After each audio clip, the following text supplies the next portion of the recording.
Hi everyone, I'm Yashvir, and welcome to our audio channel, The Bro Code. So what's this channel about?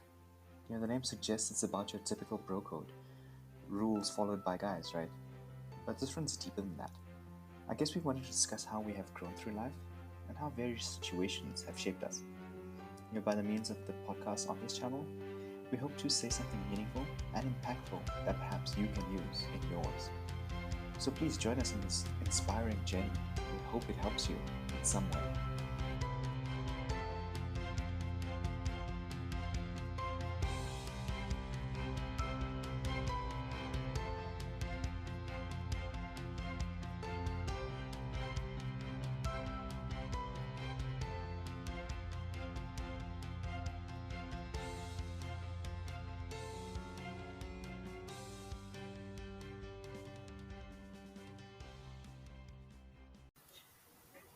Good evening, everyone, and welcome again to another podcast episode.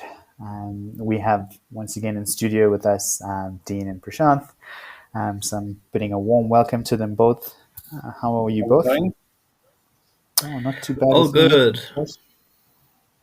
Yeah, how's All good, these man. weeks been for you after your second vaccine? Well, the vaccine didn't really notice it, but like the week has been just terrible. The weeks have been terrible. Yeah. Just busy, so busy. Okay. Are you busy? Were you busy No, even before doing COVID, or like is it just? no. So like no. So like recently we're getting a lot of new projects and stuff come up, but Mm-hmm. so I'm just like under the cosh all the time, and then it's like site work and shit like that. So it's it's just not stopping.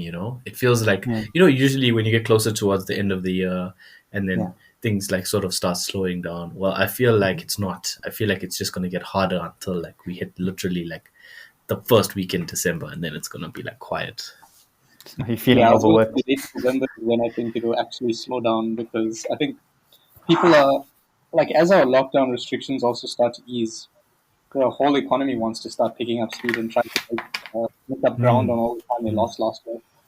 And I mean, like we're going in. I mean, October's next week. That's the last business quarter of the year. There's only 2 real months left before December, and then like people are going to try and squash 3 months into two. Yeah, that's going to be tough. On us, yes. Roller coaster incoming. Yep, that's Oh, exactly. man. I can imagine. Well, today I have absolutely no idea what this topic is about because it's not my topic today, and it's not something I'm in control of again. So I think if you remember last time we had Prush decide a particular topic and the direction for that particular discussion. Today is Dean's turn to actually kind of turn the tables on us, really, and it's his discussion today. So, Dean, without further ado, go ahead. Muhaha. Yes. So the topic today is around love, romance, and intimacy, or just talking about relationships in general. At the moment, I am very single, but been in my fields lately, so I figured this would be a very good topic to bring up and just to talk about. Because I mean, that is what our So you're podcast. bringing your feels to us. That's more or less it. Yeah, bringing it to my boys. Well, I mean, Yeah, love my lads. as that's exactly it, right? I mean, being open about it, and what better way to be open about something than in an open forum, for example. I know it's just the three of us right now, but we do open ourselves up to. I guess this podcast is shared all over the globe, so we are opening ourselves up to everyone. Yeah, we have the benefit of opening ourselves up, but it feels like I'm just talking to two of my closest friends. So, that too. So, do you guys want to just jump right into it? Yeah, go Yep, for it. that's the best way. Let's go for it. So, the first question is just around to each of you. Do you consider yourselves to be romantic people? Yeah, I do. Um, This is good. I mean, some of my favorite movies are romantic movies, right? Yes? Yeah. Oh, come on, you know me by now. Ooh, but I love romantic. I love romantic movies. I actually enjoy watching them. more it just as equally as watching like action movies and stuff like that. You know, the Die Hards, Lethal Weapons. I like those too, and Lord of the Rings, obviously, The Matrix. All those things are nice movies, but I also like romantic movies and stuff like that. So I would say, yeah. It reminds me, you know, Heineken's doing an ad at the moment. Men drink cocktails too. Have you guys seen it? It lights during the football half times. I have. I think this is Yeah, like yeah. another So yeah, case of men like romantic movies too. yeah. Men do. I think a lot of men do. I would agree with that. Yeah. I just think it's like you know, it's that whole thing of, you know, guys always supposed to look hard and strong and all this stuff. But Yeah. I like romantic movies. I'm not ashamed to say so, and I'm not really scared to admit it. That's good. What about you, Yash? Yeah, I Consider mean, yourself romantic? yeah. So I do. I really do. I'm quite the romantic at heart, I guess, even. So, I mean, one portion, 100%, is entertainment. But there's also different, I guess, different ways to express that, romanticisms. One, I guess, is sharing an experience together. One is gestures of grandeur. Others are doing things for someone else. So I guess a lot of those things kind of speak to love languages, or the five love languages. And you can be romantic in each one of those. So, for example, I'll give you an example about how I express certain grandeur type things. For example, if I needed to, so if I knew my partner was, for example, liked gifting as their love language and things like that, I would obviously express then my romanticism via gifting. And things like that. So there's often, I guess, different ways a person can express themselves, and you have to express yourself, I guess. But not only, it shouldn't actually speak to your particular, well, I guess, need, but it should speak more to your partner's need, or your partner's level of need, if that makes sense. Yeah, it does. When you say when you say five love languages, what are those five? One is gifting, two is gestures, three is physical touch, four is, I think, Quality is communication, is verbal, and I can't remember the fifth one exactly. Quality time, isn't it? Or Yeah, quality spending time. Yes, quality time. So those are the five love languages, and you know they always say that you shouldn't express your love language to the other person. It's you should express their love language to them, because you don't want to be. I mean, it's not about you; it's about them, right? So it's expressing love them how they want to be loved, kind of thing. Yes. Yeah, well, people's love language is always people will always go to or give what they want most, right? Yes. Yeah. Yes. That's true. It's what you're also familiar with as well. You know? It's what makes sense to you. Yeah. So this goes nicely into the next question. What does romance actually mean to each of you in your individual capacity? So don't define it generally, but like, what does it mean to you, Prashant, and you, Yash, as people? Yash, do you want to go first? Okay, so I mean, romance to me is, I guess, it's an endearing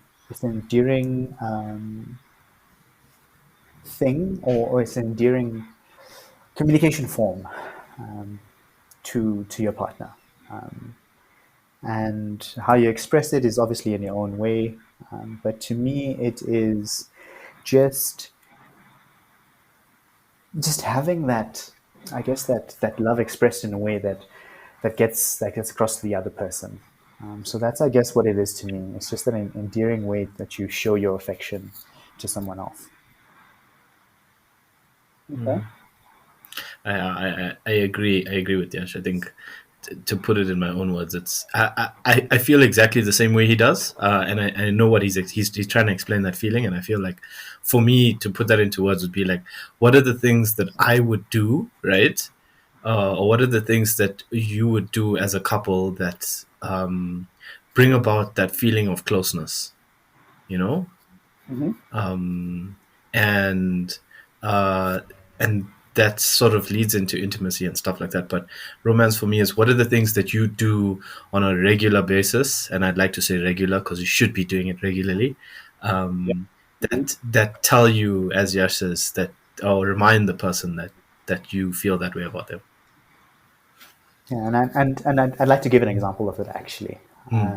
So my uncle, so whenever he went on a trip, be it around the globe or locally even, he used to always get my aunt something. Something, and he used to always like, it's something simple, but also something that had meaning to them, both. So typically, in one episode, he brought her just this little jar, and it said, "You're full of beans," sort of thing, and it was filled with beans. Just things like that. But he did it whenever he traveled. So it's also doing something that has deeper meaning to you both, and it's not and can't be only, it's not only gifting like we always say, or it's each. It can be anything. It can be large gestures, small gestures, but just showing that affection, as Prash said, on a regular basis, just to make that person feel valued, and wanted and loved, and that warm fuzzy feeling sort of thing. So do you Yeah, feel like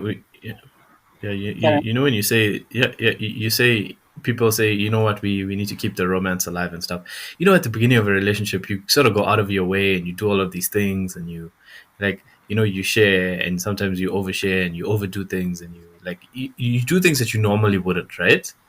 And that builds that romance. But the thing is that, as Yash explained with that example, it's like you have to sort of, I'm not saying you have to keep that level up, but you should continuously do that, because I mean, you create that romance, but you create an expectation, obviously, as well. So you kind of want to keep doing that. Obviously, over time things will change and the actions will change as well, but it's so important that you sort of do that continuously. Yeah, and I think you bring up something interesting. yeah. I guess over time as well. Like how do you make something sustained, or how do you keep it sustained?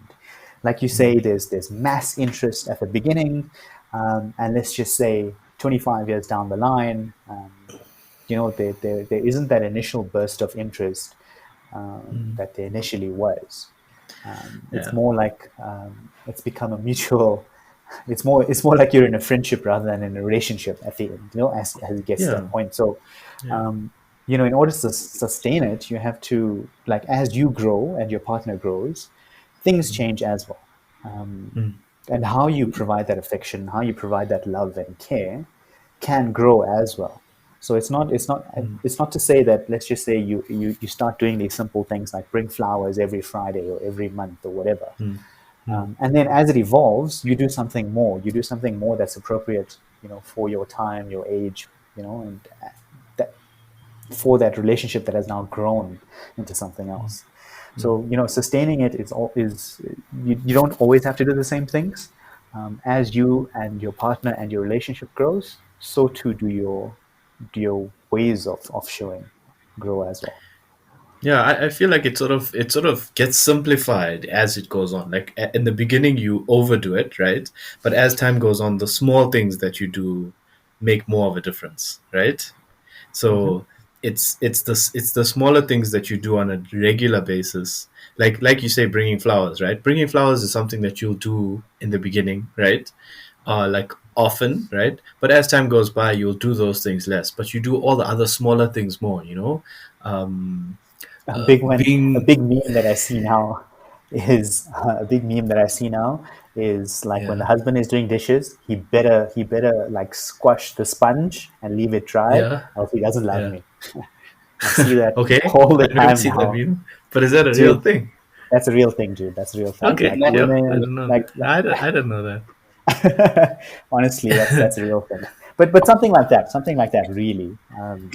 Yeah, but you see, I think for me also, we also have to be careful, because you know how that the newer age, and I think we also fall into it a bit as well, is that you sort of expectation builds, as time goes on, and you're like, no, it should get better and it should be more and it should be. But people don't realize that romance is one of those things that it literally lives in the small things. And I think that's something that people forget. And that's why the older generation always had it had it done better, because they knew that the small things made a difference, because everything was over longer periods of time. But we are of that nature of, it must get bigger and better all the time, because everything always gets bigger and better all the time. And I think that's romance is sort of the other way. I feel like the longer it goes, the smaller things you do on a regular basis make more difference than if you did one big gesture once a month or something like that. And I feel like that sort of mentality is not always there. People sort of it comes into like that whole like you said, that whole friendship sort of environment. You go from being like partners into like friends, and then when you become friends, like you and I as friends, or us as friends, right? When we have a discussion and we're relying on things, and we're discussing things, the smallest things that we'll discuss mean more than like something major, and I don't know if you understand what I'm saying, but the small stuff makes a huge difference. And when you say something that like resonates between each other, even though it's such a small thing, it means more, right? And I feel like that's I don't always feel like romance has to be specifically between partners. Obviously, we're discussing in a context, but I mean, it's in every environment and every relationship that you have, and you kind of have to treat it as such. I mean, that even if you have friends, you still keep that romance in terms of your bros alive, because like if you don't call your bro and you don't speak to him for a year, obviously like you're gonna grow apart, as an example. And if you don't sort of do that, then you don't keep that sort of relationship alive as well. And it goes in all scenarios. Yes, 100% so. Makes sense. So would you guys say that then, if we have to look at romance and what it is, would we say that it's sort of the physical manifestation of what that person means to you? Yeah, you could. Yeah, for me, yeah, It can be, yeah. No, it definitely can be. But like how Prash said, you know, whilst some things, I guess, with some people might struggle with, I guess, expressing themselves in that particular manner. As guys, we sometimes do struggle with that deep expression of emotion towards our partners as well. But it is a physical manifestation, right? I mean, words can be another way. The written word, for example, is another way, or the spoken word is another example. But yeah, it is So a physical. while you're on that chain of thought, right? If we had to break down what are the components of romance, you talked about affection being one. You talked about gestures being one. The different ways of showing love through love languages. What are the other kinds of ways, or what are the components of romance that if a guy doesn't feel himself to be romantic, we can like break it down into components and say, okay, well, which one is the easiest for you to express yourself through? So you got your words is one of there. What are the other ones we can then maybe look at? So I think it comes down to those 5 things, right? That Yash explained earlier. Love Those languages. are your love languages. It's remember that when we say, listen, you should always speak to your partner in their love language, right? Yeah. It doesn't necessarily mean you have to only stick to that, because all the other love languages also have their part to play. If you keep it's the same thing with like anything that you do. If you keep doing the same thing over and over, you're kind of going to wear it down, right? So it's you sort of want to express yourself in all the ways that you can. And when I also think that to answer your question, it does need some sort of disclaimer. If you are, say for example, you're not a romantic person, right, and you don't see yourself as a romantic person, right, Yeah. your partner should also be accepting and understanding of that. So when you do make an effort, right, they see that. You know what I'm saying? They can't say, "Oh, this person didn't do exactly the way I wanted them to do it," so they not they don't fulfill the romance in the relationship. If a person is not necessarily a romantic person, right, they're naturally going to, as you say, Dean, they're going to try and find different ways to express that, right? And whatever way they're expressing it, their partner should recognize it, or their partner should see that, and they're making an effort, and that essentially is the point. It's not about what the outcome is, it's about the point of making that effort, right? And that's where the romance is. I mean, as Yash says, like squeezing the sponge, the outcome of it has nothing. Like, I mean, yes, your partner will be like less frustrated because it's not like the sponge is not full of water, but the action of you doing it is in the romance, right? And that's the effort. It's So the I feel, doing yeah, like it's the yeah, it's feeling. yeah. So maybe in a way to answer it, if you feel like you're not a romantic person, the fact that you're making an effort, right, is is the exact point, right? They should recognize that and be. I'm not saying they have to be happy with it all the time, but I'm saying they should recognize that and understand that if you're not a romantic person, you can explain to them, listen, I'm not that romantic type of person, but I will try and make every effort, and if they understand that, they should be happy as your partner. So when I you're would talking agree. about when people say that they aren't romantic, what it sounds like we're realizing here is that romance is not this intangible quality that you either have or you don't have. It's an approach to a relationship, and there's many Yeah. avenues to take. Well, I think that's I that's mean, what we're coming to. you also have to be, I guess, comfortable with doing certain things as well. I mean, you can't go out of your um, I'm going to say comfort zone here. Hmm. Yeah. If you're not comfortable with doing something, you're just not going to be able to do it. Like it's like a fish out of water sort of thing. Like if you're not comfortable doing gestures, one of the love languages as well. Like it's you're not going to be able to do it, right? You're not going to be able to do it to a level that I guess your partner expects. But also therein lies something as well, like expectation versus reality, as Prash mentioned earlier. You can't have these high expectations, I guess, in the sort of relationship scenario. But more to the point, though, if you're, as Prash said as well, making the effort is also an expression of grandeur, right? Isn't it? Because if you're Yeah. not particularly used to it, doing some things, then that attempt is the massive step forward for you out of your comfort zone. So I would agree with that base point. If your partner Yeah. recognizes, yeah, it could be considered Yes, very Yeah. romantic. yes, If you're yes, yes, really yes. bad at what you're doing, the fact that you're trying for her and she can recognize that could be quite a big deal for her as well. I Yeah. mean, Yeah. the key thing is, I mean, a relationship is a place you go to relate to someone. It's how related, it's like the relatedness to someone at the end of the day. And how you guys relate to how you guys understand each other, you should have that already built up, right? That initial identification of how people express themselves, how they communicate, and things like that. So that should have been set up as the base. Okay. And like in your relationships, both past and present, have you ever communicated how you want to be loved and what your idea of romance is to your partner? Because as much as it's about you expressing that to your partner, it's also about receiving as well, right? Like, there's got to be a balance. Yeah, Have you I guys done mean, that with your partners before? so I mean, a relationship is a place you go to give and not to get. I'd like to make that clear. Now, it's not a place where you want, okay, I need this X, Y, and Z. And there's a saying by, I think this was, I can't remember his name on Insta, and he says,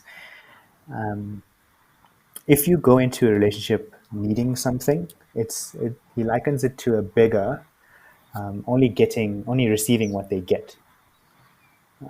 I mean, it speaks to a person not being complete on their own, if you understand where I'm going with this just yet. Yeah. And it leads to my point initially when I said a relationship's a place you got to give and not to get. Your needs have to already be met holistically on your own before you want to get into a relationship. As I said, it's a place you go to relate to someone else and share commonalities with at the end of the day. And as far as communicating needs, past and present. In the past, hell no, I never did, because I wasn't on a as clued up on a lot of things as I am now. But it had taught me, as I made those mistakes in the past, what to change for the future. So communicating needs, I never did those things. Now I do. So, for example, I'll give you an example. If I had a particularly harsh day, and I said, okay, can you take 2 minutes out of what you're doing? I really need to just be in your space right now, and I really just need some sort of comfort, that sort of thing. So I never did that before. I do it now. So I'm far better at communicating exactly what I need when I need it, based on my past failures now. But isn't that a way for you to get something out of the relationship? I guess with regards to comfort, so if you want someone to comfort you and console you and things like that, then yeah, okay, fine. Then that's kind of what you're getting. I get your point in the earlier. Yeah. What you're saying in the beginning is that you're not going into a relationship so that someone can complete you, right? You've Yes. got to be a balanced individual. But what I don't necessarily agree with is that it's not a place where you go to receive. It's only a place where you go to give, because I mean your needs for companionship come from that. Your needs to express yourself. Like we all have romantic needs. We want to express our love and affection to a person, but we also want someone who's going to express that back to us. We like to be loved. I mean, we're social creatures. We also it's something that's good for us. So I think I mean, I don't okay, want so to be you can't. I mean, you can't always be like the cup that's giving, right? If yes, I get that exactly. correctly, and I agree with that. I do agree with that. It can't be a You do one-way want street, to. is what I'm saying. Yes, um, where you yes. just continuously pour into a relationship and get nothing out of it. That's why I Yes. just like I've got background Cool. with No, no. you. I know That there I agree. There I agree. The yeah, giver, the give. You can't always be the giver in a relationship as well. You can that have would to be be a very receiver at some unhealthy for point sure. as well. Yeah. Yeah, but on that point where you're talking about, like you explained it to Gujana in a lot more detail because we had a lot more time at the time. Is that you're not going into a relationship to have that person complete you. I mean, if you could just touch on that and explain that a little bit more, because it I think puts people in a better place when they go into relationships or don't go into relationships for that matter. Yeah. That was such a long time ago. I can't even remember what chain of thought I was on when I said it. Yeah. So when I mean a complete person, that means I am now at a particular level where I don't necessarily have to have someone in my life in order for my life to work. That means I don't need to have someone by me, for example, cheering for me, holding my hand, lifting me up when I fall, that sort of thing. So I don't necessarily need that emotional support, that mental support, that physical support. Hmm. I'm an independent person, all on my own. Now, that doesn't mean that I don't need affection and I don't want to be in a relationship. It doesn't mean that at all. What it Yeah. means is you're a fully functioning being, all on your own, and you're all all centered. You're all focused. You're not all over the place in terms of your mind, your heart, your body, your soul, that sort of thing. So that's what I mean when you need to be a complete person all on your own before you, I guess, take up a relationship with someone. And there's a saying that I kind of I dislike. Whenever people say it, they say my better half is my wife, for example, or my better half is my husband, for example. And to that I say no. That other person doesn't complete you. We are made whole. We come into this world whole, and we don't necessarily need someone to fill that space or fill that gap. We fill that space with ourselves. Yeah, and I that's 100% agree with that. But do you know where the saying comes from? which one? Oh, the The my half. better half or my better half. That where that's the other half's statement comes from. No, I didn't. I don't know the origins. Um, when you're a couple, by Yeah, definition, it's two people. yeah, So when you're by yourself, you're half of that couple. So when they refer to my other half, they mean the other half of my relationship. Okay. I So did I not know think that. it gets Yeah. misinterpreted now, which is exactly what Yeah. you're talking about. But Yeah. that's what it was originally intended for. When people refer to, so I mean, God willing, if I ever find someone, I would refer to her as my other half because she would be the other half of my relationship. Right. I wouldn't be referring to the other half of myself. That kind Ooh, of thing. another saying I dislike as well is my better half. Mm, Ooh, that grinds my gears as well. Like the you should be your whole half or your whole self. yeah, There's no better half of you besides you. Yeah, that also is a saying that grinds my gears. that's fair enough.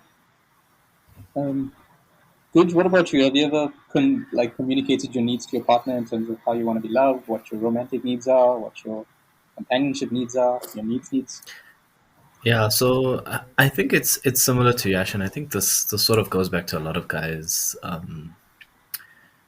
as they grow. The more relationships you get into, the more you sort of learn from your previous mistakes, and as you go through time, you learn to speak. Guys don't necessarily learn this very quickly, right? And we don't Yeah. necessarily learn that we need to uh, vocate our emotional concerns, Or that we're allowed to. because it's always meant to be bottled, right? Or in the past, it's always meant to be bottled. That's changing quite considerably now. But as you grow and as you get older, your emotion sort of develops as well, and you awaken, right?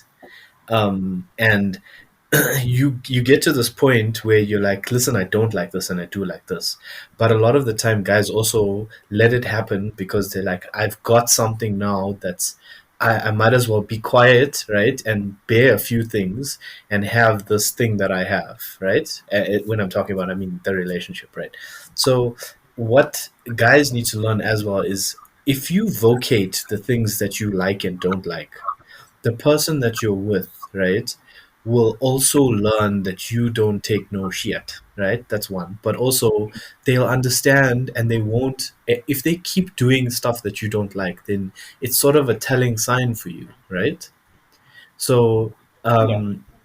for me, I learned this after a few relationships because it took me a while to understand why I was always um, suffering, right. I'm like, why does this like not feel like, you get into the relationship, it's great, but then after a couple of months it's like, I'm not happy, right. I don't like this, right.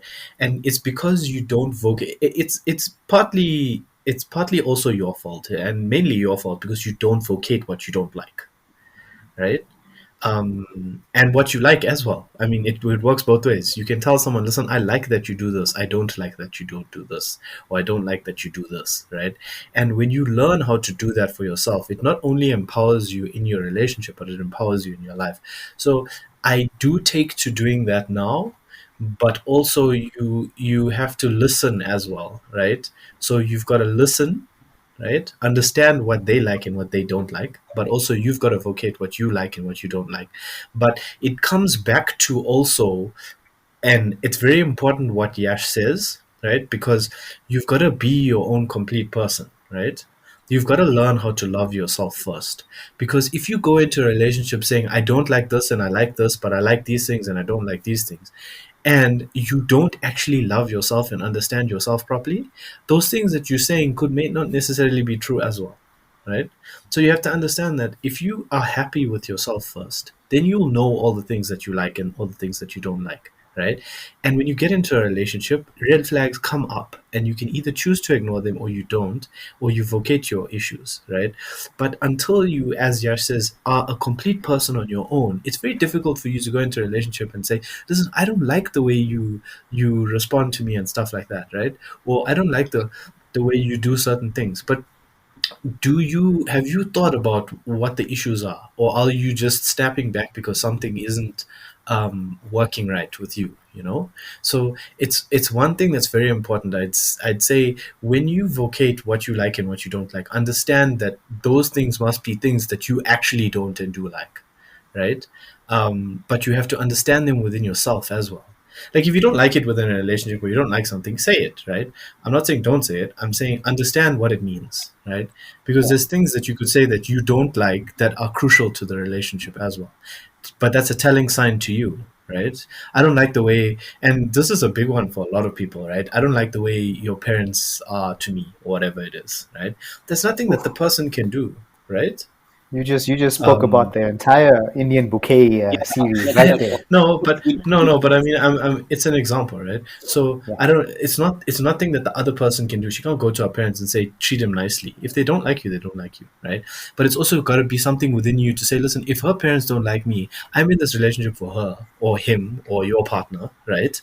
Um, I'm not in the relationship for their parents. So you have to choose whether you're comfortable with that or not. But you have to be your own complete person to make that decision first. You know. Um, Also, I think with regards to Yash's thing, that he was saying that I view relationships differently. I don't view them as a give and a take. I view them as a partnership and a team based thing, like a team thing, right? So there'll be times where I need to make an effort when you can't, right? And there'll be times where I'm incapable of doing something because I'm having a bad day or whatever it is, and the other person picks up the slack, right? That's how I see it. There's relationships for me are literally about give and take, right? And when you're both giving, right, that's when it's like the best because then you're both. It's like One's you know when receiving and you're one's giving. And, yeah. both And sides then kind there's of thing. sometimes and there's sometimes where you both need to separate in those times where you both need to take, right? Because there's going to be times where you both flat, right? And you both need to take. And in those scenarios, that's where I feel alone time is great because then you can refuel yourself. Remember that you don't always have to be in a relationship where one always constantly feeds the other. I mean, that's the best type of relationship, but there's people aren't perfect, right? So you always have those situations where sometimes you give, sometimes you take. But there's always situations where sometimes both need to take because you've just not been having a great time. Doesn't mean you need to break up. It just means you need some alone time to recharge yourself. And everybody gets that. I mean, even as friends, sometimes you just need a break from some people. It happens, right? It's not like it's part of the world, right? It's part of your own balance. And when you enter into a relationship, for me, it's like Yash says, you have to be your own complete person, right? So you have your own balance, you have your own table, and it's a balancing act, right? Imagine if you had a table that was sitting on a spindle, right? That's your whole life, right? And this table is rotating on a spindle, and you have to just keep it rotating. But you put all the things in place so that it balances. When you bring someone else into the relationship, now you're both working on the same spindle, right? You're not saying you've got yours, I've got mine, right? It's not like that. It's we're both sharing this because your life literally becomes, and that's why the better half and the non-better half. For me, the way I see it is that sometimes you are the better half, and sometimes they are the better half, right? But it's just in a situation of give and take. Right? Sometimes someone is going to put, like on your table of lovely sweet foods and whatever, someone puts a steaming pile of bag of shit on the table, right? And that offsets everything. So the other person has to do something about it, right? And it happens, right? When I say steaming pile of bag of shit, maybe they had a bad day. I'm not talking about they cheated on you. That's not a steaming pile of shit. That's kicking the table over, right? So let's just clear that one first, right? Let's just clear that one first, right? But the thing for me is that it's a sharing. You literally, your life goes from I am my own whole person to I am sharing. Literally, like Yash says, you are a whole complete person, and then when you get into a relationship, right, it's you're not a complete person anymore. You're sharing your life. You're literally getting into a relationship because when you're a complete person, you're happy on your own. You can do everything on your own. You don't need anybody's help. You're great. You're great. You can literally go out tomorrow and go stand in the sunshine and be a great, happy person.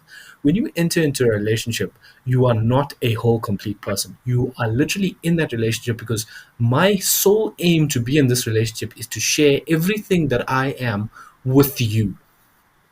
That is what I want. That is what I want to do in this relationship. And when Yash says that's what a relationship is, it's about giving. That's what he means to me, right? He is literally saying, I am this person. This is what I'm about. These are all the things that are great about me. I want to share them with you. And that's what he means by giving.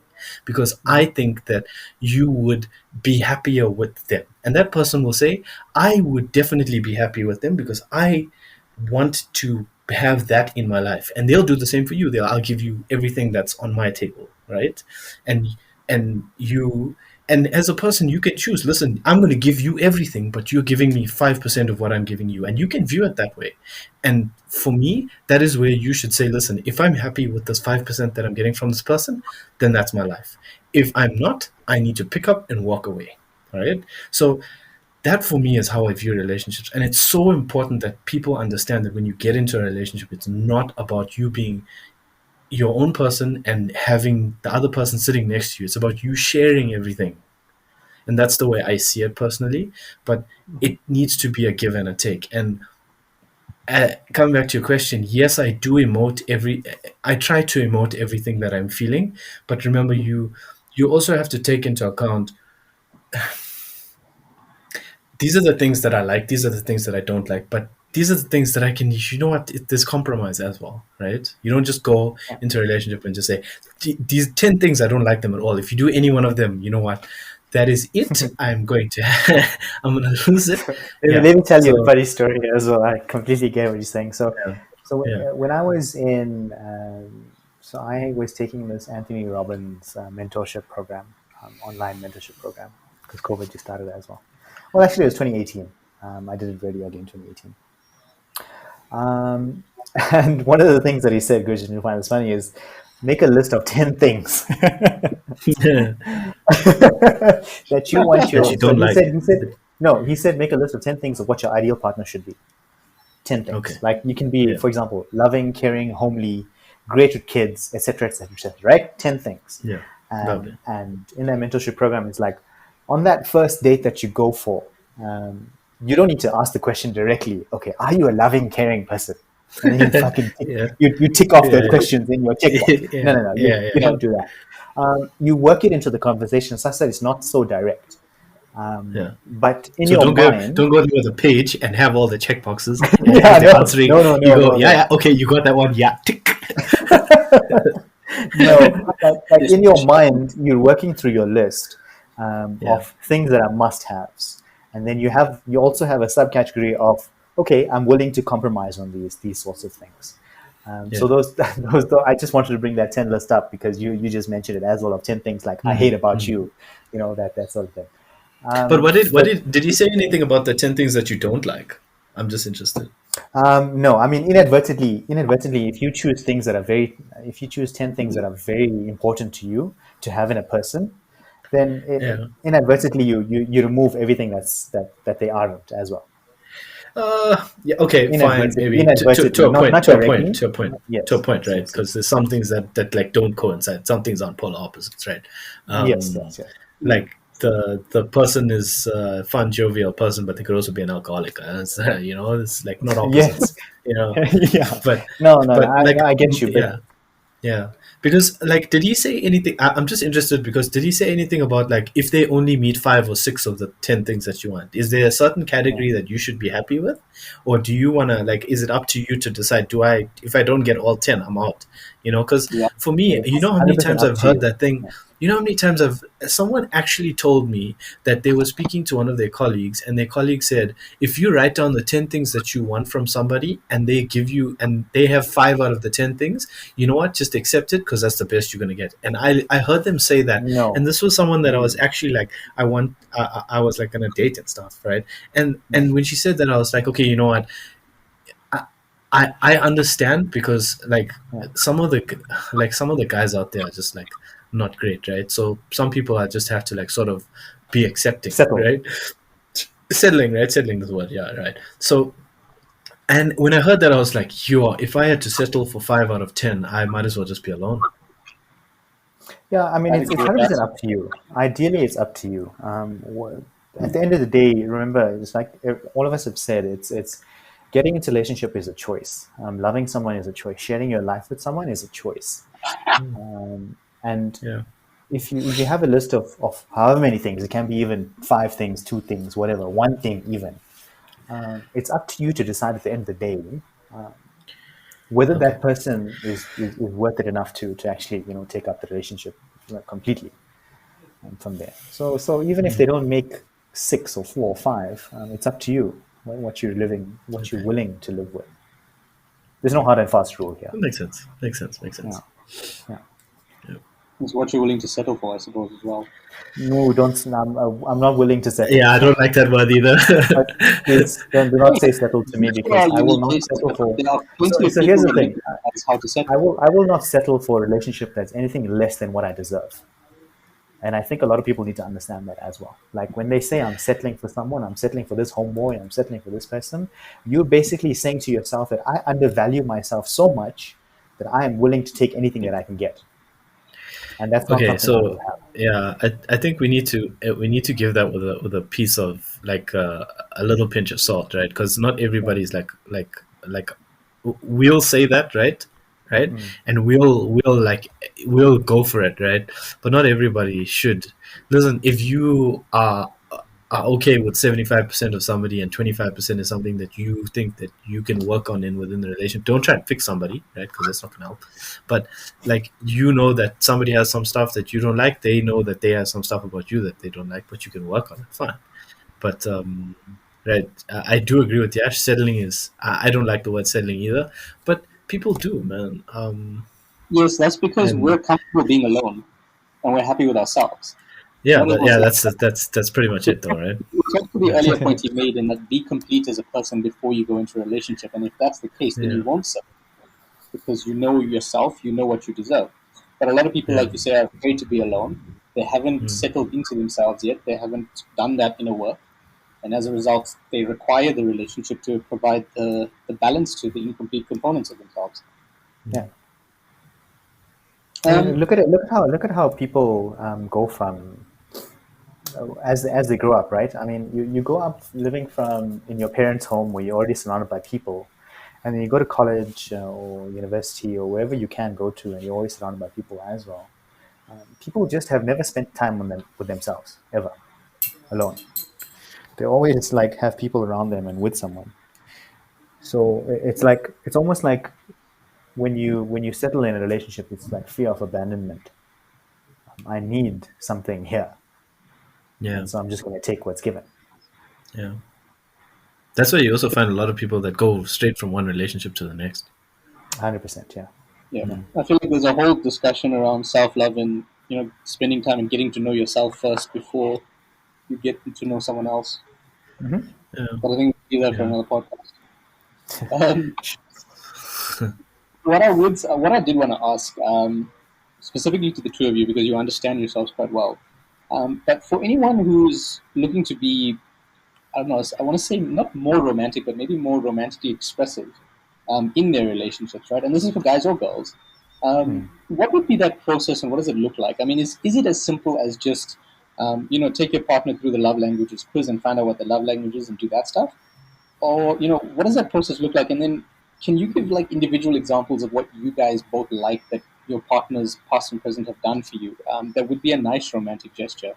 Can be big or small, just to give the listeners some ideas or to give them a range of what romance actually can encapsulate. Yeah. Okay. So yeah, Go ahead, go for it. Go for it. Go. No, go for it. I Go for mean, it. with me, I'm quite simple. All I need is just a hug, really. So not like I'm not okay. So like you said, going through the love languages. Mine is physical touch. That's mine. I've identified that, and I've been through a few coaching sessions, mentoring sessions, and all have come up with the same thing. That mine is physical touch. Now, it doesn't mean please don't think of this as sexual or anything like that. It just means physical presence You or in pervert, the you. area. It just means Giving them a hug. close proximity to a person, so I can feel their energy. Close proximity, maybe even a hug, maybe even just a conversation. But that's it for me. Like that's how I define the physical touch love language. And for me, I've always been easy, and that's all I've ever wanted. And I've expressed that. Like gifts and things like that don't really do anything for me. But I'm open to it as well. But for me, I've expressed that if you speak to my love language, I'm done. You can have everything. I'll things like that. Prash, I don't know if that's the same for you, or Yeah, I'll give examples. I'll give yeah. examples of how I've Go for it. expressed it later Go on. for it. But no, actually, you go first, Kuch. So I'm very much like Yash. I'm also I'm a physical touch person. I like that whole song. I want to hold your hand. Yeah, I love that song. Um, Nice. Yeah. no, I love it. I absolutely love that song. So I'm very much like Yash. I think your question was quite a few questions in one, but for Yeah. me, I think like Yash has said, the finding out what your partner's love language is Yeah. quite important, right? I'm not saying like you have to always do the same thing, but like with me and like I think with Yash as well, as he said, if you stick to that love language, you literally you're hitting like you're hitting the baseball out the park every time. Like we won't like as I love getting gifts too. Gifts are great, but if you give me a gift and you're not anywhere near me, to me that's like you dropped off the kids at the pool, you know. Um, not in the other metaphor sense, but yeah, it's like you when you speak to someone's love language instead of speaking to maybe one of the other ones, it's a huge impact. Um, and I'm very much the physical type of person because, like, even when I get sick or something, right? If my partner is nearby and they're consoling and stuff like that, I feel so much better than me taking medicine. Um, it makes a huge difference. It gives you so much of an emotional boost and strength, and stuff like that makes a big difference for me. And I think that if, as a say for example, I don't see myself as a very much romantic person, to be honest with you. I like romantic movies and I like romantic things, but I don't necessarily see myself as a very outwardly romantic person. So, as one of those people that would say I struggle too, it takes effort. You have to learn about what other people like, right? Or your Hmm. partner likes, and then you'll find that within the human person, right, when you're giving something to somebody you know that they want, right, you'll naturally find that you are happier doing that, right? So you'll find that when you find out what your partner likes, right, and you actually give them what they like. For example, if the person likes cards and flowers, right, this is a simple example, like really simple example, but if the person likes cards and flowers, right, and you give them that and it's out of your comfort zone, like you don't want to go and buy flowers because you feel like you're bad at picking flowers, right, it doesn't matter what the flower is, right? It's the act of giving it. When you give that, I promise you, you'll feel better, right? And so many people say life is not about getting money, and yes, happiness is a good part of it, but you'll find your happiness in service, right? And it's the same concept within a relationship. You'll find that happiness when you're giving, right? And especially when you give them exactly what they love, right? And that is why I feel like as a less romantic person, right? I'm not like devoid of romance, but as I find it more difficult to do. I found that over time, the more I give, right, in terms of what the person's love language is, literally the easier it is for me to do it because it's not so difficult because I know that I'm giving them exactly what it is that they want, right, out of the relationship. So I think if you struggle with doing that sort of stuff, try to give them stuff that you'll find that naturally when you're giving them stuff they like, you are more comfortable doing it. Okay. And I'll so I was going to go back to what things did I do specifically, I guess, to speak to their particular love languages. So in the past, I've been with women that had receiving gifts, I guess, was one of theirs. Affirmations and acts of service. Those are the three types that I think I've been with in the past. And then I'm quite creative. So this one time I made a bouquet of flowers, origami flowers. Okay, cool. Nice. Her particular favorite flower was the what is the name of this flower now? I can't remember. It was the tulip. Excuse me. How did I forget that? It was the tulip, so I made a bouquet of tulips. Then the next time, along with the bouquet of tulips, inside was a gift of like jewelry, that sort of thing. So I added on jewelry to the tulips post that. And then there was this one time, I think, currently, so I heard this from Jim Rohn. So he's that motivational speaker, and he was talking about how to lead a quality life. And then one of the things that he did, I guess, for his women, he said, and he tried this, and he went to a flower shop, and he paid for an entire bouquet, but only gave his girl that one rose, and then she walked around town with it. But what was so special about it, and what she told him about that, was that no one else in town was walking around with that long stem rose sort of thing. So it made her feel even more special. So I tried that out recently, by the way, and it did work. So that was something else that I did. Then there was acts of, I guess, acts of affection, acts of kindness, but it wasn't direct act of kindness actually. So I was at a restaurant one day, and we were being served by this person, and they're really cool. But when at the end of the meal, you give a tip and whatever, right? I gave an extraordinarily generous tip. And she looked at me with like such adoration and such, affection, that it almost that then I identified then and there that her, I guess, love language was, showing affection and showing like that sort of gesture, that level of gesture. So acts of service, I guess. So those are some of the things that I do, and being creative. So is one of the things that I do. Second is gifting, and acts of service was the other ones. Also, there's a wealth of information on the internet, so it's a great help as well. The internet is definitely a help. But what I did want to find out is from the two of you specifically, right? Yeah.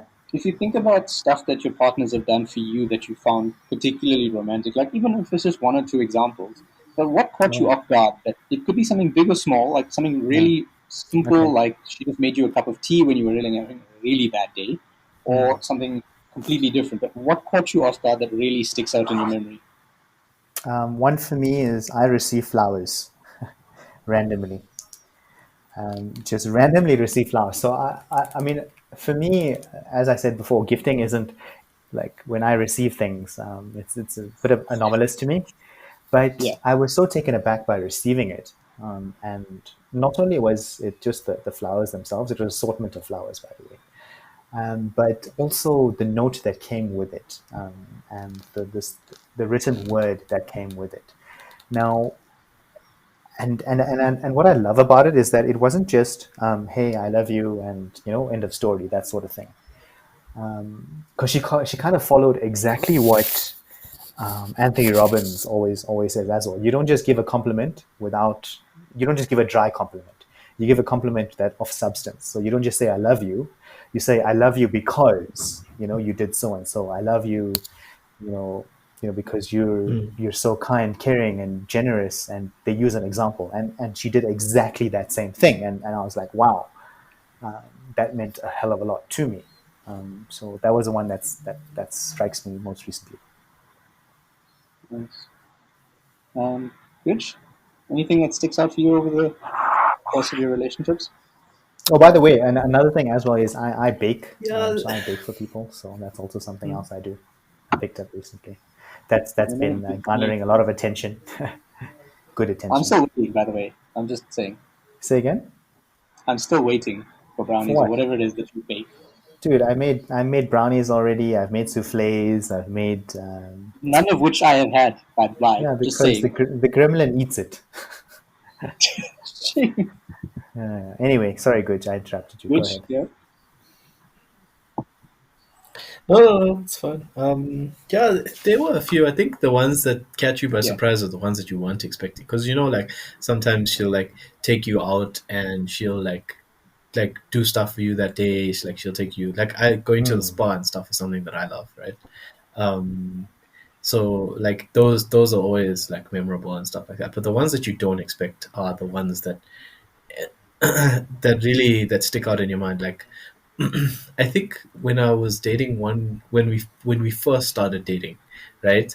And I knew I liked her, and she knew I liked her, and I knew she liked me. But I think we were having a discussion or something, and we were looking at something, and I think my friends were joking about something, and they were like making fun of me or something, and then she just took my hand, and then she took me somewhere else, right? And then we could like go spend time together, and that for me was like, you don't expect it, Mhm. right? It was completely unexpected, and that I think was probably one of the ones that I'll remember. Um, a lot of them is more about when you're spending time alone with somebody, especially when you don't expect it and then you get that time. I think for me, that's always like Yash says that he likes the written word and he likes flowers. I like it when someone will purposefully make it so that you spend time with them, but only with them, right? Because we've always been like, I think the three of us have always been surrounded by a lot of people, right? Because there's friends and stuff like that. So when you actually get time with the one person that you have alone, right, and they make it so that it happens that way, I think that's really, that for me is always like a special Making sort it a of priority. event, right? Um, Mm. yeah. So when they make you a priority, essentially. I think I get But that, yeah, yeah. that I enjoy. I think for me, there's sort of two examples that really Mm. stick out. But yeah, One was yeah. like last year where I was dating this Mhm. girl, and I was in a particularly busy period of time at work. I was working really hard. I was looking disheveled. And the one day she came home with pizza, and I thought, well, this is great because I wasn't expecting that. But then, in addition to that, she had a sorbet gift voucher. She's like, I see how hard you're working. Here's a little something for you to keep you going. Um, and I don't know what it was. Like I've never That's cool. received anything like that, but it was so unexpected. Like you said, it was that unexpected acknowledgement that I wasn't looking for in the first place. But it was just like, wow, someone actually sees me. Yeah, Um, yeah. Again, wasn't looking for it, didn't need it, but man, I was all kinds of warm and fuzzy, you know, when I got that. I didn't actually use it. I was like, I was so sentimental about the gift that I ended up not using it. I just kept it. I know that's super weird. I know. I still So haven't wait, used you, it. you still haven't used it? No, it was This guy, he's wasting opportunity. I know He's she listens wasting to this. opportunities You know now. it expires, right? I will. It expires. Yeah. Oh, no It's a way. service. Really? How can it expire? No, it Um, expires. okay, and the second one was back when I was on campus for my birthday. This girl made a bunch of CDs because back then it was like all about cutting CDs. Like we never bought our own stuff; we just kind of ripped it illegally. Such, But my why are favorite you show such a was pirate? the OC. Yeah, my favorite show was the OC. So she looked up all of the songs in each Ooh, Leighton season and she Meester. put all of that Mm. into CDs for me. And I was like, this might just be one of the best birthday gifts I've ever received at that time in my life. Anyway, still to now to this day. Actually. I think I know who you got it from, and Yeah, I I know think who I this know where is. the So music came told from too. But I mean, Oh, okay. So guess who probably downloaded? KTM Guess side. who got all the Probably KTM, songs?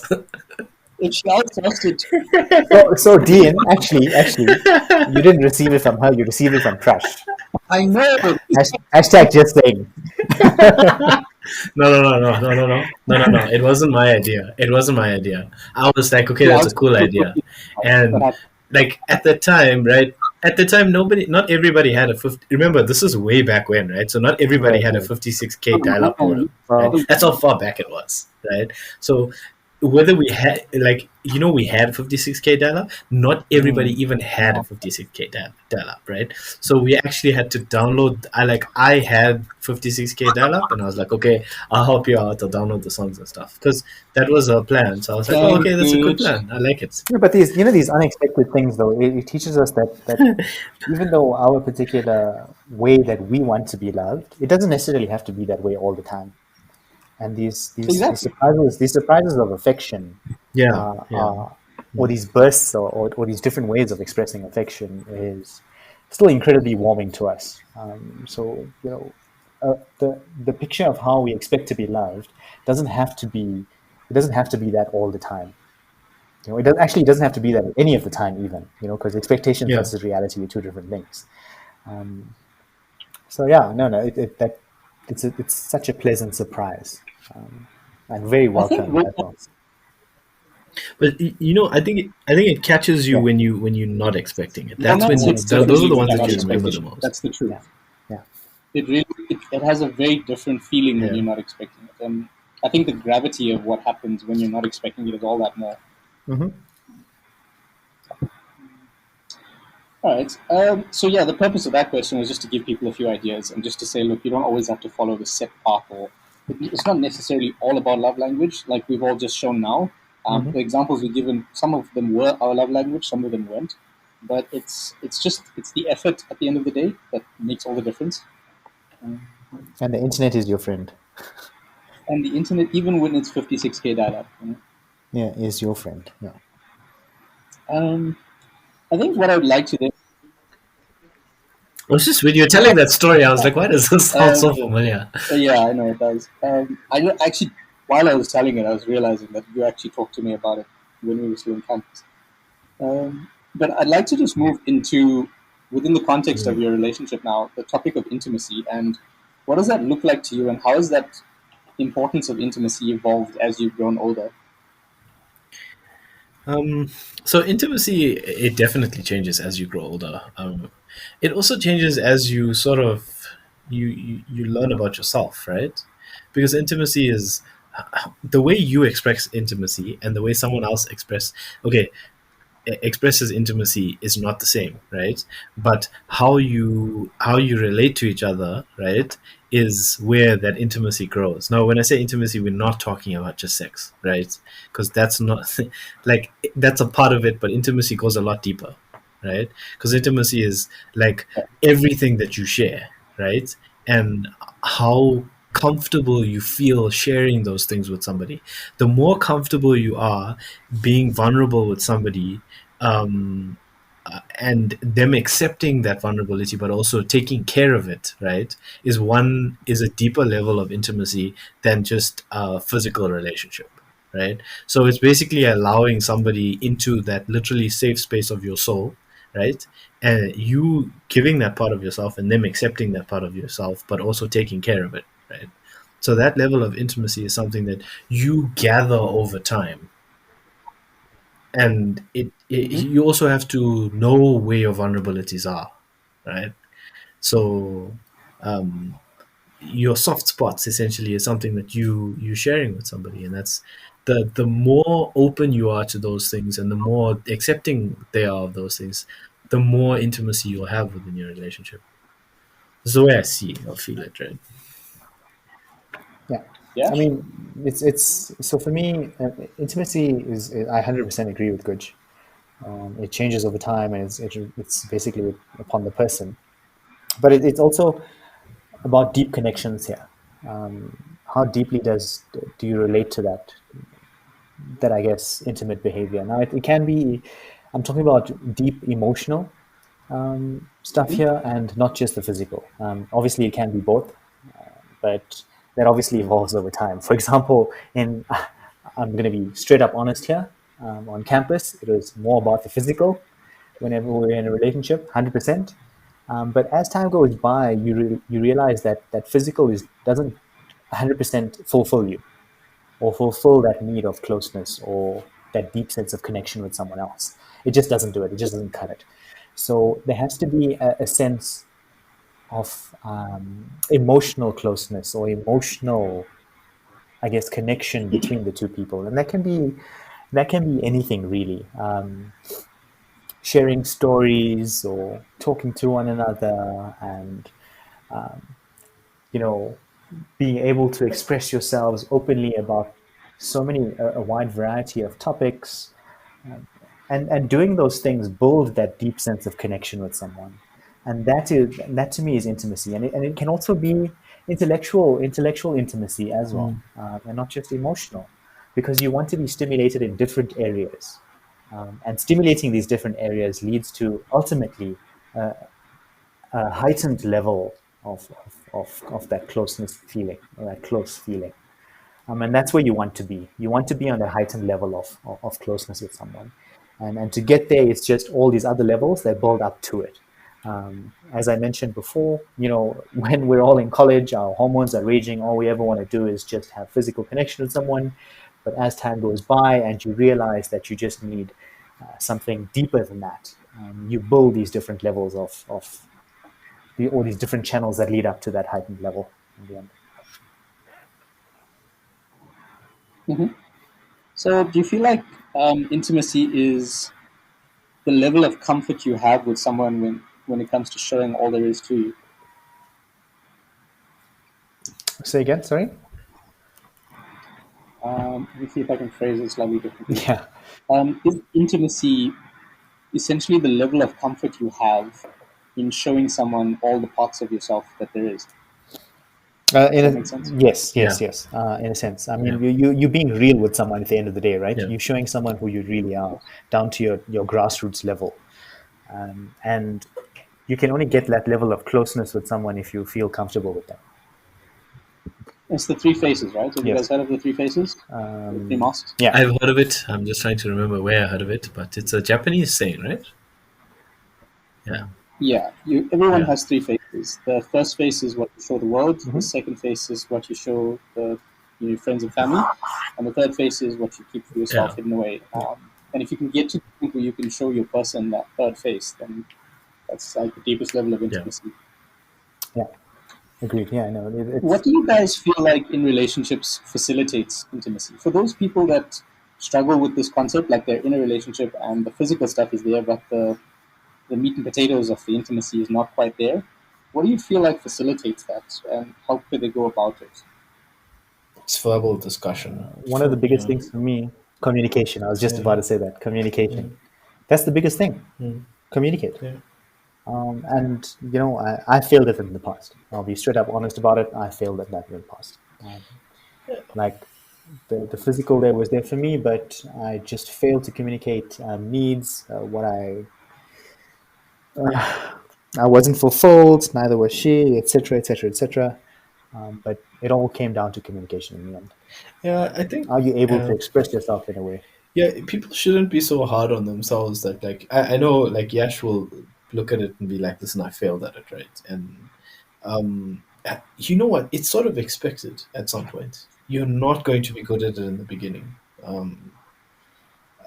It's very difficult for someone to be naturally open and discuss it. I mean, like, we've all been made those mistakes, right?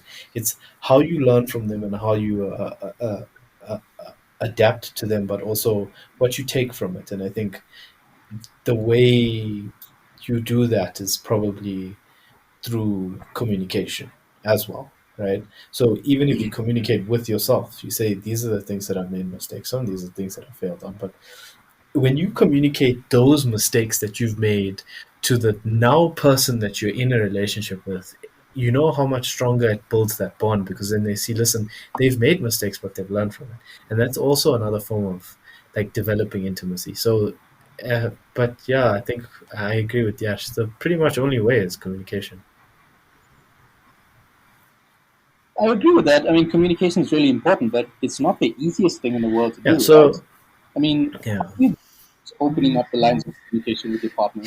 Look, remember that it's a relationship, right? So you You don't want to hit them with "we need to No, talk" no. line, right? Because that'll just freak everybody Well, out. Your firstly, anxiety.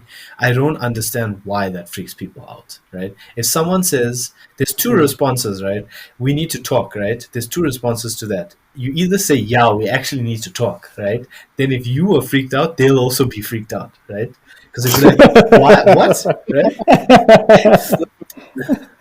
Or the other response is, yeah, let's talk, right? Because if for me, I don't understand why people get freaked out. It's always okay. I understand people fear rejection and fear breaking up and stuff like that. But remember that if someone wants to talk to you about something that's upsetting them, that is exactly listen, right? Obviously, don't listen to a grapper, because you get people that are just grappers, right? But if somebody that's important to you has a problem and they say, listen, we need to talk, then you say, yes, okay, I'm willing, right? You want to hear what they have, because if it's something that you're going to break up over, right, there's two things that can happen. Either you fix it, right, or you break up. Or in the long term, you don't talk about it and then you break up. So you either have the shot to fix it now or you break up now, I mean, like, you're not losing here, right? Yes, you lose that person, right, if you do break up, but I mean, listen, you can need to move on. That's part of life, right? And you're not gonna die just because Well, how do you start that? you okay. So What's the firstly, you process? need to find out what. Okay, so we're talking about intimacy, right? So if you feel like you haven't been intimate enough, you literally say, "Listen, I don't." Even if you don't know what's wrong, right? When you go to the doctor, you have a problem, right? My leg is paining, right? I don't know what's wrong. The doctor will look at it and say, listen, this is what I think is wrong, right? In a relationship, you sort of have to take the same. I'm not saying that your other partner's going to know what's wrong, but I'm saying you take that tact. You go to them and say, listen, I don't know why we haven't been as intimate as I feel we should be, right? But this is how I feel. And Yeah. exposing yourself and exposing those emotions, right, is literally the beginning of intimacy. So there's no like these are the steps to do it. It's just literally a case of go to your partner, sit them down, and say, "Hey, can we just chat a Yeah. little bit? There's nothing hectic. I just I mean that express that's myself." that's an open relationship. I don't mean the open relationship as the other one. Yeah. Yeah. I mean as in open communication wise. So Yes. there's the book. I'm not sure if Yeah. you read it. Like immediately after I got wrecked, I started trying to figure out where I went wrong and how to improve myself. Exactly how Prash said, you fall down, you need to pick yourself up and walk forward again. So one of the things that I was reading was, okay, I read Men Are from Mars, Women Are from Venus. I read that one. And another one that actually clicked for me was the Relationship Cure. And it's exactly what Kuz just mentioned now. You have to recognize your partner's need for attention. It's up to you to also recognize that need for attention. It's not only verbal communication, but you have to recognize their physical cues for it as well. And there will be physical cues for attention. Like your partner will, for example, I don't know, if you're engrossed in playing games on a couch and shit like that, and then your partner is just sitting quietly toward the end of the room or whatever, and they consistently look over to you and things like that. That's a bid for attention. And you need to obviously recognize that's a need, and you need to, I guess, address that, at that point. So the Relationship Cure kind of gave me a perspective on how to,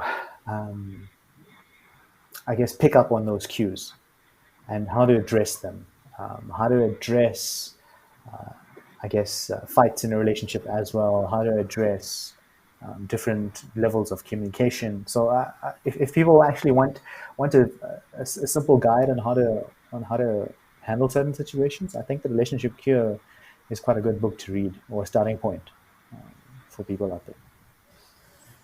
Good solid advice. Yeah, I did want to mention something that it's a personal pet peeve of mine, especially when it comes to like relationships and stuff.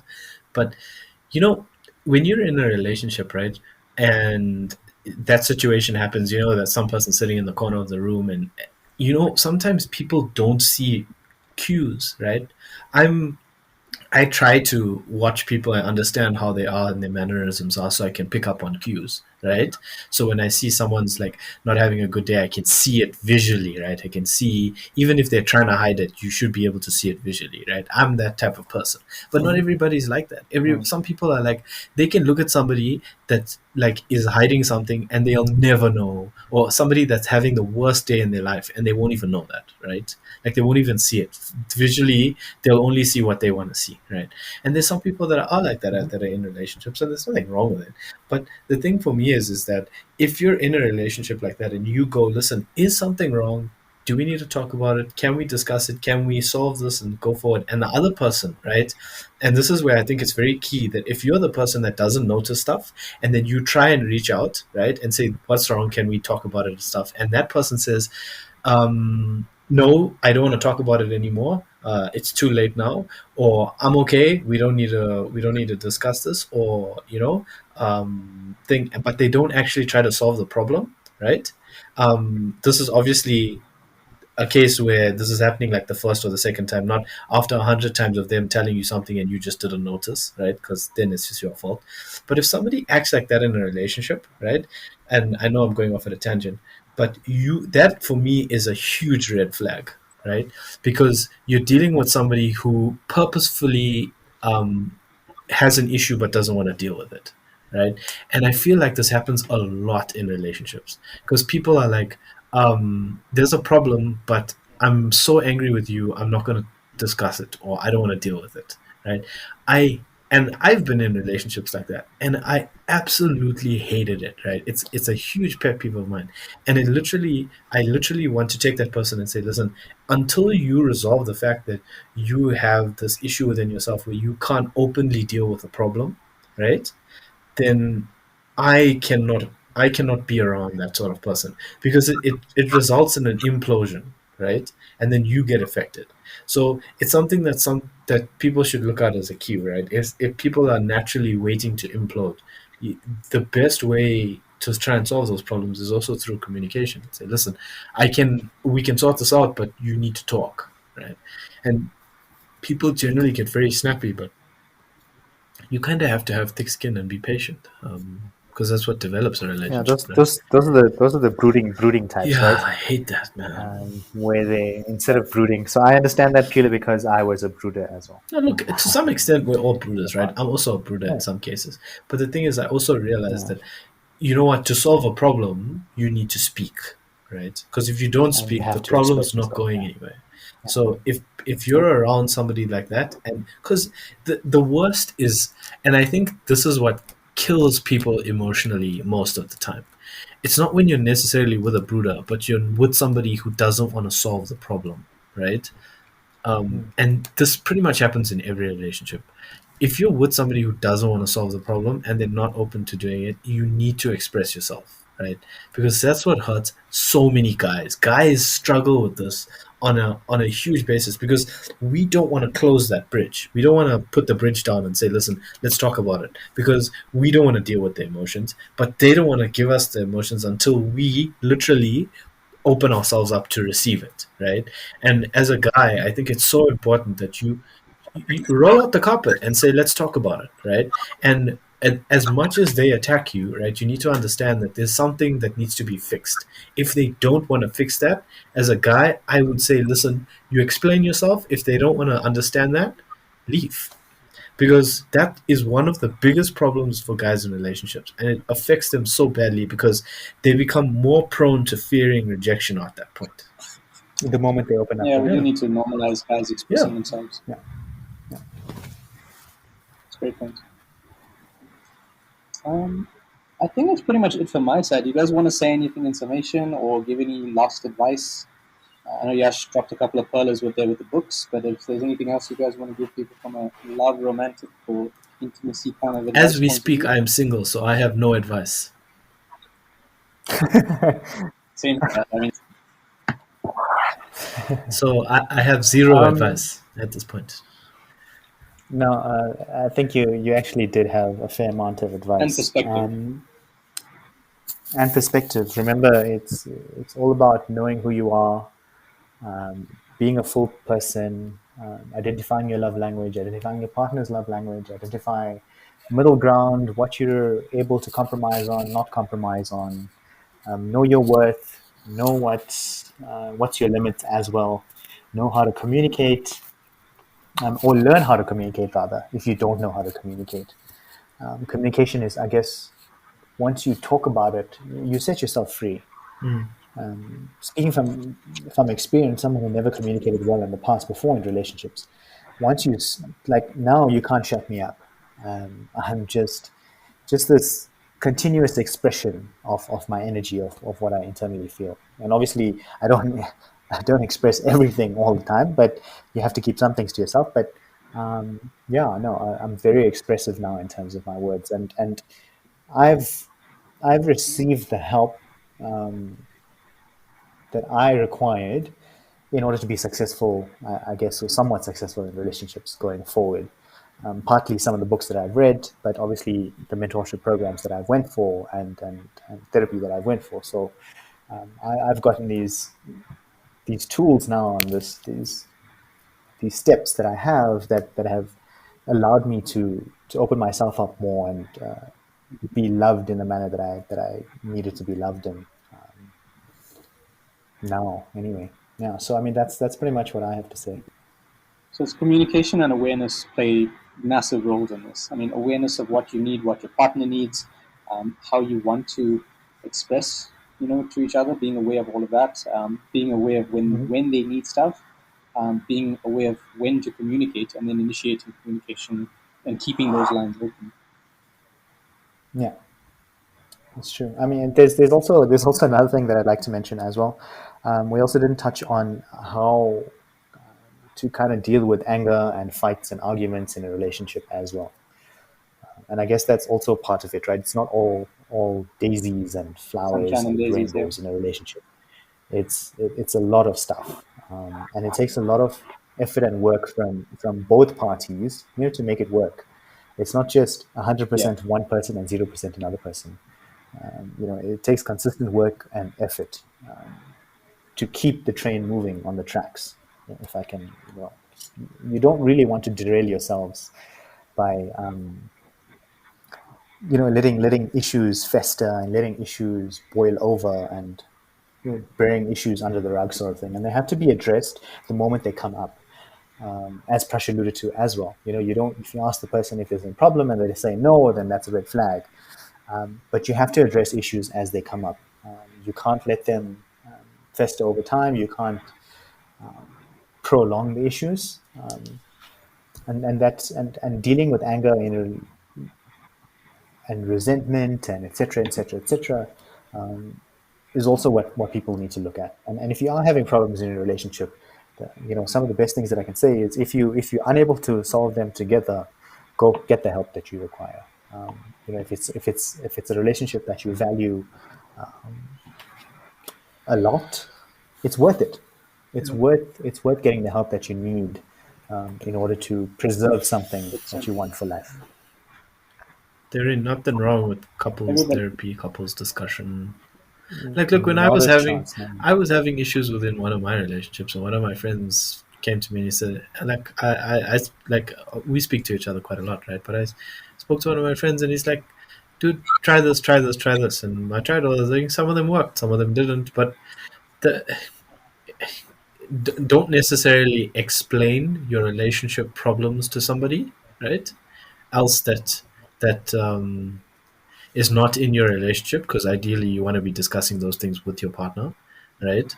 Um, but if you don't know what to do and your partner's not helping you, get advice from somebody. But if your partner's not helping you, then it's sort of a red flag, right? As Yash that's says. Yeah. But I think that the whole discussion about like when people are angry with each other, it's also you kind of also want to know what the other person's release valves are as well. Like some people like talking it out, some people don't. Some people need time and space, and then they'll talk it out. So you kind of also want to know when your partner gets angry or whatever it is, how do they when are blow they off ready to steam? talk? Yeah, I mean, one of the Yeah. one of the steps in the relationship cure says, if you are extraordinarily angry, now this is over the top angry, How angry is that? you Like, don't, I'll The kill this last guy. one, I don't know, that's just, yeah, okay, let's just say it's to that level. You do not talk about it then, because you're talking from a yeah, space of anger, Yeah. not a space of love and understanding. Yeah. So they say, go do what you do to calm yourself down, like how Prash kind of alludes to. What is your downtime thing to as a separation from your relationship? And go do that, and then come back when you're in a better state to communicate. There's another thing that Tom Bilyeu and his wife do on their channel that they have together, which is their relationship channel. And they say they have these tokens. So his wife one day was extraordinarily angry with him, and they have these two tokens. And the first token is, it says, "I love you." So you don't say anything to the person. All you got to do is you just take your token out. Because they're very angry with you, you can't say anything, because then it's going to explode. So you take your token out and you go place it next to the person, and that's how they kind of assure the person, even though I'm angry with you, whatever, I still love you. And then when they're in a That's calmer cool. state, then they kind of, then they kind of talk it through. So they do that to kind of diffuse the situation as well. And another awesome thing that I absolutely used as well is when he was angry this time, but not to the extent as she was. She comes in this room and says, she throws up her hands, jumps in the air and says, "I love you," you know. And she says, "Baby," she screams, and then she says, "I love you," that sort of thing. And then that sort of thing kind of diffuses the situation as well. So if it's extreme level, then you use the token. But if it isn't as a heightened, anger level, then she does the semi one, which is just, "Hey, baby, I love you," that sort of thing, by jumping up and down. It's Gets a bit perspective. It's perspective. It's Yes. bringing back perspective, right? Because especially when you're in those angry emotional states, you Yeah. have none. You just get tunnel vision, right? Yeah. So those sorts of things are perspective bringing items. Like, is It's that quite a cool. YouTube channel, Yash? Yeah. So Tom Bilyeu and his wife, they have their relationship channel. I can't remember what it's called right now, but I'll share the link Like, on the people search that podcast. on YouTube, they'll find it. Yeah, no, it's honestly it's given me so many different perspectives on how to approach relationships and situations in relationships. Like that, I cannot stress enough how much of help I've received in these areas, and that have had positive effects in my life. So yeah, as a guy who hasn't been expressive before, that's now that now has these tools to do it. It's honestly, if I can do it, anyone can do it. I like that because it's really important because perspective gives you options on how to deal with situations, right? If you've only had exposure to a few different ways of handling a situation, then you're kind of stuck with those options. But getting different Yes. perspectives, seeing how other people deal with their fights and their challenges, it gives you an outlet or a different way to go about the process if you're not happy with the options that you currently have. Very true. Agreed. Yeah, yeah. Anything to close, guys? I think a lot of the stuff. Perfect. Yeah. I think yeah summed it up quite well. I mean, communication is key. To you listeners, thank you so much for listening in to our rambles at times, and we hope you gained some value that you can use in your life. So, this is your bro code signing off. Have a powerful day. Until next time, cheers.